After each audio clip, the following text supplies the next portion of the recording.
লাখাইয়ে কালবৈশাখীর ঝড়ে বাড়িঘরের চাল উড়াইয়ে নিয়ে গেছে। এতে আহত ১০ থেকে ১৫ জন। হবিগঞ্জ জেলার লাখাই উপজেলার ৫ নং করাব ইউপির ৩ নং ওয়ার্ড ও ৪ নং ওয়ার্ডে কালবৈশাখীর ঝড়ে বাড়িঘরের চাল উড়ে নিয়ে যায়। জানা যায়, মঙ্গলবার ফজরের নামাজের পর ঝড়ে লাখাই উপজেলার ৫ নং করাব ইউনিয়নে বুল্লা মোড়াকুড়ি ইউনিয়ন সহ ইউনিয়ন কয়েকটি এলাকার ঝড়ে ব্যাপক ক্ষতি হয়েছে। স্থানীয়রা জানিয়েছে, ঝড়ের কারণে ব্যাপক ক্ষতি হয়েছে।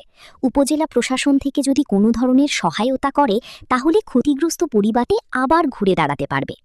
স্থানীয় এলাকায় খোঁজ নিয়ে জানা যায়, কালবৈশাখীর ঝড়ে রারিশাল লম্বাহাটির কয়েকটি বাড়ির ঘর উড়িয়ে নিয়ে যায়।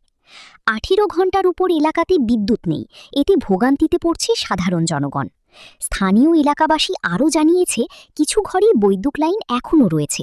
পল্লী বিদ্যুতের কোনো লোক এখন পর্যন্ত সেই লাইনগুলো বিচ্ছিন্ন করেনি। কালবৈশাখীর ঝড়ে ঘরের মালামাল উড়িয়ে নিয়েছে।